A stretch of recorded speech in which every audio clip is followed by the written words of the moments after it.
The iPhone 16 Pro gets a bigger display and the 5x tetra prism zoom from the Max without a price hike. Add in promising Apple Intelligence features, a smarter Siri and longer battery life, and this is a compelling flagship phone value. I just wish the charging speed got a boost and that visual intelligence and ChatGPT weren't coming later. Between the iPhone 16 Pro and 16 Pro Max, the latter seems like a bigger deal because of its enormous 6.9-inch screen, but I am telling you, the iPhone 16 Pro should not be overlooked. I have been using both of these new iPhone Pros side by side, and I think the regular iPhone 16 Pro is a better value for $999 US. You get a bigger display than last year, the most powerful 5x zoom that used to be a Pro Max exclusive, and an impressive battery life boost based on our testing. Otherwise, the iPhone 16 Pro has all the same goodies as the Pro Max, including the powerful A18 Pro chip, upgraded 48MP ultra-wide camera, and impressive video features like 4K 120fps slow-mo videos and audio mix for zapping background noise. Apple Intelligence features like writing tools and the new Siri are promising based on early testing of the iOS 18.1 developer beta, but that won't officially arrive until October. As you will see in my iPhone 16 Pro review, this is ounce for ounce one of the best phones you can buy and the best iPhone for power users on a budget, even if there's not a truly wow feature yet for Apple Intelligence yet.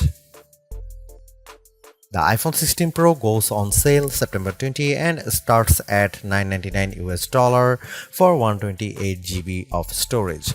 It's worth noting that the iPhone 16 Pro Max features 256GB of capacity in its base model. The good news is that you can get 256GB of storage for $100 less than the iPhone 16 Pro Max, and you get the same max storage option of 1TB for those willing to really splurge. The iPhone 16 Pro is still a compact phone, but there is a trade-off with getting a larger display. It's now more of a mid-size phone now as opposed to a small phone as the size and weight have grown. This handset measures 5.89 by 2.81 by 0.32 inches and weighs 7.03 ounces, compared to 5.77 by 2.78 by 0.32 inches and 6.6 ounces for the iPhone 15 Pro. So the new iPhone is taller and wider and just as thin, but there's some more heft to it. The good news is that the iPhone 16 Pro is still easy to use with one hand as Apple made the bezels thinner.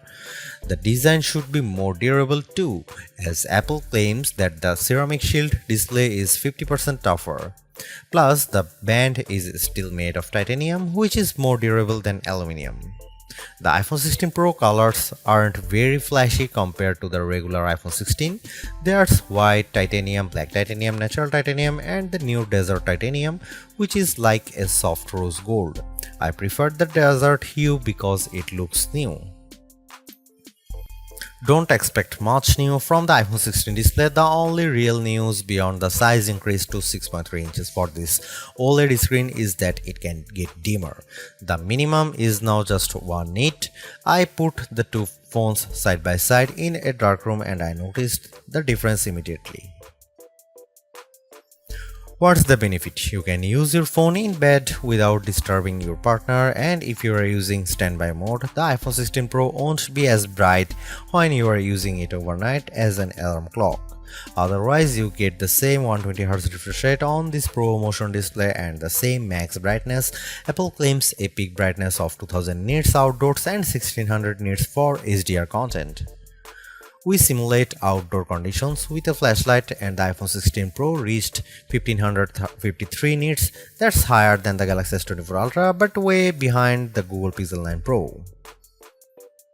Apple has added a new button to the iPhone 16 Pro, but it's not technically a button. The camera control is a recessed capacitive switch that provides haptic feedback. Press once to launch right into the camera and press again to snap a photo. It's simple and works well in landscape and portrait mode. I found it easy to launch straight into the camera, and I like that you can press and hold the camera control to record a video. Though, if you take your finger off the button, the video stops. I wish you could customize that. The camera control has a lot of tricks, including the ability to zoom in and out by sliding your finger left and right on the button, and a soft double press launches a mini menu.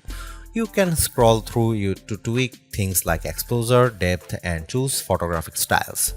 There's a learning curve to camera control, but I'm glad that it's an option. Plus, this frees up the action button on the left side of the iPhone 16 Pro for programming other shortcuts.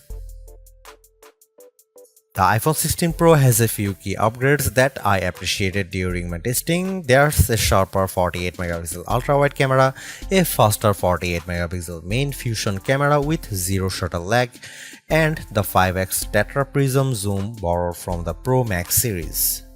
In addition, photographic styles are integrated directly into the Camera and Photos app, so you can change skin undertones and the mood effect of your photo on the fly. Plus, you can tweak it after the fact. To test the iPhone 16 Pro's faster performance, I had my son take a photo of me shooting a jump shot side by side with the iPhone 15 Pro, and the result is brighter and more detailed image.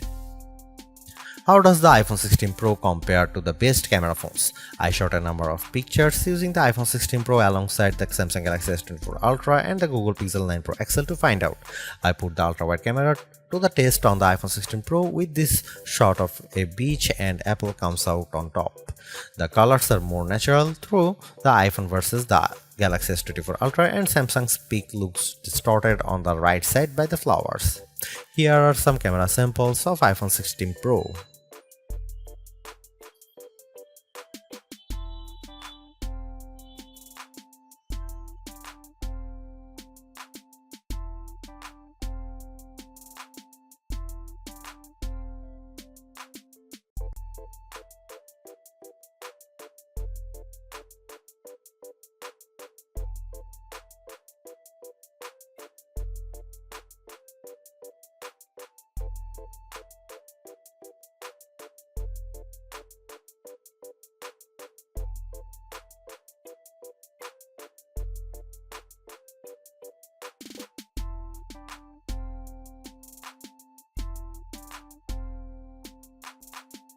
Overall, the iPhone 16 Pro is arguably the best flagship phone under $1,000. You get the same excellent cameras as the iPhone 16 Pro Max for $200 less, and I think the screen is big enough at 6.3 inches while being easy to use with one hand. I also like the improved battery life, handy camera control, and compelling audio mix feature for videos. The Apple Intelligence capabilities such as writing tools, the new Siri, and cleanup show promise, but some of the more exciting features like ChatGPT integration, image background, and the Google Lens like visual intelligence are coming later. In terms of the competition, I think the Galaxy S24 Plus and Google Pixel 9 Pro have more compelling AI features right now, but I prefer the camera system from the iPhone in many cases and the extra performance from its A18 Pro chip. Should you upgrade to the iPhone 16 Pro? If you have an iPhone 13 Pro or older phone, I'd say yes. And if you have an iPhone 14 Pro, I'd say wait to see how well Apple Intelligence works once it fully rolls out before you buy.